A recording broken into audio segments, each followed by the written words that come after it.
Hello friends, welcome to மாங்கனி சமையல். இன்றைக்கி நம்ம மாங்கனி சமையலில் ரொம்ப சுவையான மோத்திசூர் லட்டு எப்படி பண்ணுறதுன்னு பார்க்கலாம். இந்த லட்டு பண்ணுறதுக்கு நம்ம பூந்தி பொரிக்கணும் அப்படிங்கிறது கிடையாதுங்க. ஒரு கப் கடலைப்பருப்பு இருந்துச்சுன்னா போதும். ரொம்பவே ஈஸியாக பிகினர்ஸ் கூட சுலபமாக செய்யக்கூடிய மெத்தடில் இது செஞ்சு முடிச்சிடலாம். ஸோ இந்த லட்டுவுடைய டேஸ்ட்டும் டெக்ஸ்சரும் நம்ம பேக்கரியிலலாம் வாங்கக்கூடிய மோத்தி லட்டு மாதிரியே நல்லா சாஃப்டாக ரொம்பவே சூப்பராக இருக்கும். ஸோ நீங்கள் ஒரு முறை பூந்தி பொரிக்காமல் இந்த மெத்தடில் லட்டு செஞ்சீங்க அப்படின்னா திரும்ப இதே மெத்தடில் செய்வீங்க. அந்தளவுக்கு இதனுடைய டேஸ்ட் ரொம்பவே அட்டகாசமாக இருக்கும். எல்லாரும் உங்களை பாராட்டுவாங்க. சரி வாங்க, இப்போ இந்த மோத்திசூர் லட்டு எப்படி பண்ணுறதுன்னு பார்க்கலாம்.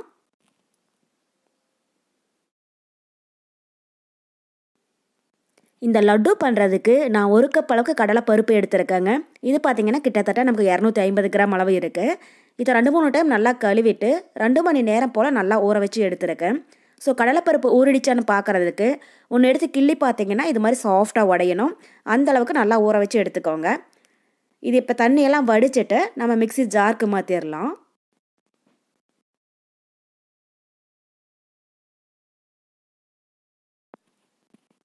ஸோ கடலைப்பருப்பில் கொஞ்சம் கூட தண்ணி இல்லாமல் நல்லா வடிச்சிட்டு அதுக்கப்புறமா மிக்ஸி ஜாரில் சேர்த்துடுங்க. இதை எப்பயுமே நம்ம வடைக்கெல்லாம் அரைக்கிற மாதிரி தண்ணி சேர்க்காம நல்லா கெட்டியாக தான் அரைச்சி எடுக்க போகிறோம். ஸோ நான் கொஞ்சமாக கடலைப்பருப்பு இருக்குது அப்படிங்கிறதுனால மிக்ஸி ஜார்லேயே போட்டு அரைக்கிறேன். நிறையா இருந்துச்சு அப்படின்னா நான் கிரைண்டரில் சேர்த்து கூட அரைச்சிடலாம். அவ்வளோதான். இது இப்போ தண்ணி சேர்க்காம கொஞ்சம் பருப்பு ஒன்றும் பாதியும் இருக்கிற மாதிரி அரைச்சி எடுத்துக்கோங்க. இதை பறைச்சிட்டு வந்துடலாம். பாருங்கள், இப்போ கடலைப்பருப்பை அரைச்சி எடுத்தாச்சு. உங்களுக்கு பார்க்குற போதே தெரியும் மாவு நல்லா திக்காகவும் கடலைப்பருப்பு அங்கங்கே ஒன்றும் பாதியும் இருக்குது. அந்தளவுக்கு அரைச்சி எடுத்திங்கன்னா போதும். அவ்வளோதான். இது இப்போ சின்ன வடைகளாக தட்டி நம்ம எண்ணெயில் போட்டு பொரிச்சு எடுத்துடலாம். ஸோ இதுக்கு சேஃபெல்லாம் வேண்டியது கிடையாது. இது மாதிரி சின்ன வடைகளாக தட்டி எண்ணெயில் சேர்த்திங்கன்னா போதும். இதை இப்போ பொரிச்சு எடுத்துடலாம். அதுக்கு கடாயில் எண்ணெய் நல்லா சூடாயிட்ருக்கு. எண்ணெய் சூடானதும் ஸ்டவ் மீடியம் ஹீட்டில் வச்சுட்டு நம்ம ரெடி பண்ணி வச்சுருக்கிற மாவை சின்ன வடைகளாக தட்டி உள்ளே சேர்த்துடுங்க. எண்ணெய் பார்த்தீங்கன்னா ரொம்பவே சூடாக இருக்கக்கூடாது, மீடியமாக இருக்கிற மாதிரி பார்த்துக்கோங்க. அப்போ தான் மாவு உள்ளே சேர்த்ததும் அது கலர் மாறிடாமல் நமக்கு சுற்றியுமே ஒரே மாதிரி நல்லா பொரிஞ்சு வரும். ரொம்பவே எண்ணெய் சூடாக இருந்துச்சுன்னா சீக்கிரமாக கலர் மாறிடும், உள்ளே மாவு சரி வர வெந்திருக்காது.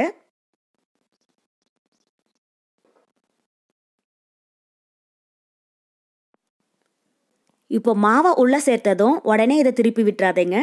இது மாதிரி லைட்டாக ஒரு சைடு பொரிஞ்சு வந்ததுக்கப்புறமா இதை அடுத்த சைடு திருப்பி விட்டுறலாம். 2 சைடும் நல்லா பொரிஞ்சு பபுள்ஸ் எல்லாம் ஒரு 90% அடங்கினதுக்கப்புறமா வெளியில் எடுத்துடலாம். ஸோ அப்பப்போ இது மாதிரி லைட்டாக கலந்து விட்டுட்டே இருங்க.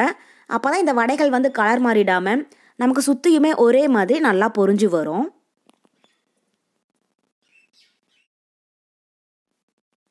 பாருங்கள், இப்போ வடைகள் 2 சைடும் நல்லா பொரிஞ்சு பபுள்ஸ் எல்லாம் ஒரு 90% அடங்கிடுச்சு. ரொம்பவே கலர் மாற விட்டுடாதீங்க. இந்த அளவுக்கு அதனுடைய சலசலப்பெல்லாம் அடங்குச்சுன்னா போதும். இப்போ இந்த ஸ்டேஜில் இது எண்ணெயிலிருந்து வடித்து தனியாக ஒரு பிளேட்டில் எடுத்து வச்சிடலாம். அவ்வளோதான். இதே மாதிரி எல்லா மாவையுமே பொரிச்சு எடுத்துக்கோங்க.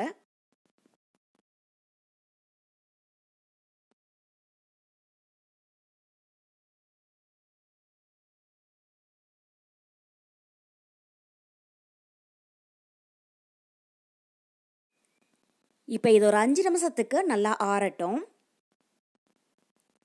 பாருங்கள், இப்போ வடைகள் நல்லா ஆறிடுச்சு. இது ஆறினதுக்கப்புறமா இதை சின்னதாக உடச்சிட்டு நம்ம மிக்ஸி ஜாரில் சேர்த்துடலாம். ஸோ இது கொஞ்சம் பெருசாக இருக்குது அப்படிங்கிறதுனால நான் உடச்சிட்டு சேர்க்குறேன்.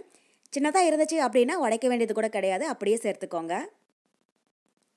இது மாதிரி மாவை நல்லா மெலிசான வடைகளாக தட்டி எண்ணெயில் போட்டு பொரிச்சு எடுத்தீங்க அப்படின்னா மாவு உள்ளேயும் நல்லா வெந்து வரும், சீக்கிரமாகவே பொரிஞ்சிடும். ஸோ நம்ம எண்ணெயில் போட்டு பொரிக்கிறதுனால அதிகமாக எண்ணெய் குடிக்குமோ அப்படின்னு நினைக்க வேண்டாங்க.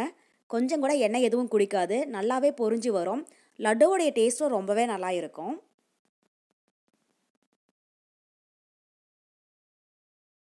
அவ்வளோதான். இது இப்போ மிக்ஸி ஜாருக்கு மாற்றிடலாம்.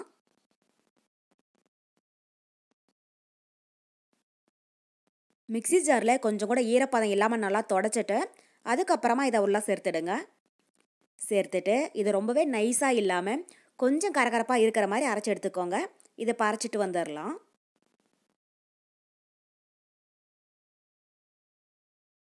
அவ்வளோதான். இப்போ அரைச்சி எடுத்தாச்சு.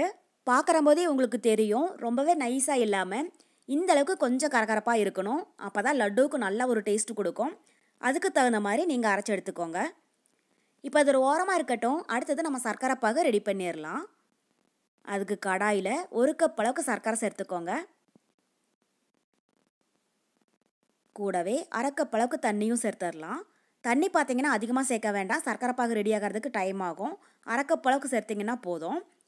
சேர்த்துட்டு ஸ்டவ் மீடியம் ஹீட்டில் வச்சு இதை நல்லா கலந்து விட்டுட்டே இருங்க. சர்க்கரை நல்லா கரைஞ்சி வர அளவுக்கு. ஸோ 1 கப் கடலைப்பருப்பு எடுத்திங்கன்னா அதே கப்பில் 1 கப் அளவுக்கு சர்க்கரை சேர்த்துக்கோங்க. இனிப்பு வந்து அளவாக இருக்கும். உங்களுக்கு ஒரு வேளை ஸ்வீட்னஸ் ரொம்ப பிடிக்கும் அப்படின்னா 1/2 கப் அளவுக்கு சர்க்கரை சேர்த்துடுங்க.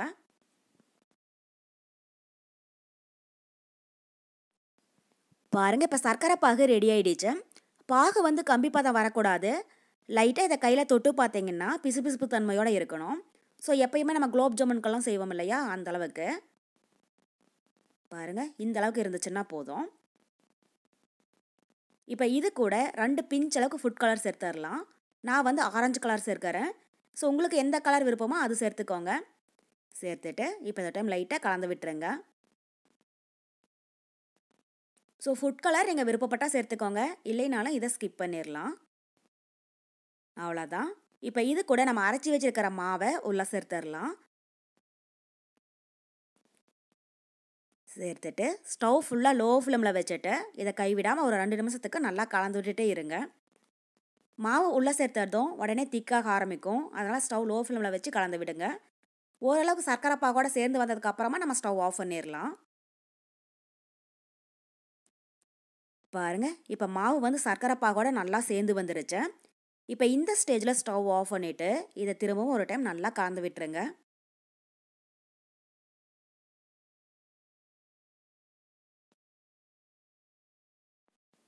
அவ்வளோதான். இப்போ ஒரு 5 நிமிஷத்துக்கு நல்லா ஆறட்டும். இப்போ இந்த டைமில் நம்ம முந்திரி திராட்சையை வறுத்து உள்ளே சேர்த்துடலாம். அதுக்கு ஒரு கடாயில் 2 டேபிள் ஸ்பூன் அளவுக்கு நெய் சேர்த்துக்கோங்க. நெய் பார்த்தீங்கன்னா அதிகமாக சேர்க்க வேண்டாம். முந்திரி திராட்சை வறுக்கிறதுக்காக அளவாக சேர்த்திங்கன்னா போதும்.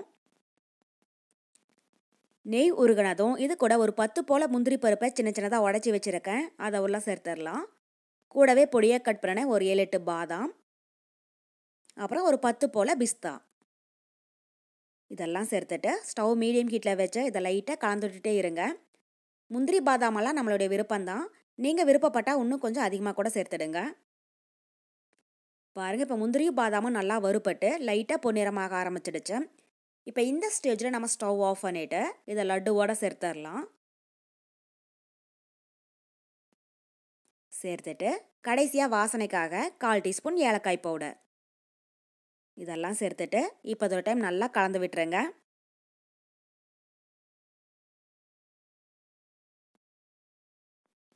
பாருங்கள், ஃபஸ்ட்டு கொஞ்சம் இணக்கமாக இருந்துச்சு. இப்போ ஒரு 5 நிமிஷம் போல் நல்லா ஆறுனதுக்கப்புறமா நமக்கு லட்டு பிடிக்கிறதுக்கு கரெக்டான பதத்தில் வந்திருக்கு. இப்போ ஒரு டைம் கையால் நல்லா கலந்து விட்டுட்டு நம்ம லட்டு பிடிச்சிடலாம்.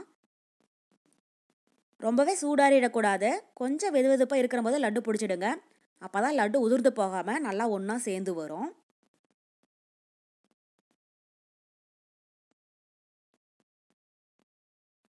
அவ்வளோதான். இப்போ உங்களுக்கு எந்த சைஸில் லட்டு வேணுமோ அதுக்கு தகுந்த மாதிரி மாவு எடுத்து உள்ளங்கையில் வச்சு நல்லா உருட்டி எடுத்துக்கோங்க. இது மாதிரி லைட்டாக அழுத்தம் கொடுத்து உருட்டிக்கோங்க. அப்போ தான் லட்டு வந்து உதிர்ந்து போகாமல் இருக்கும். பாருங்கள், இதே மாதிரி எல்லா மாவையுமே லட்டு பிடிச்சி எடுத்துக்கோங்க.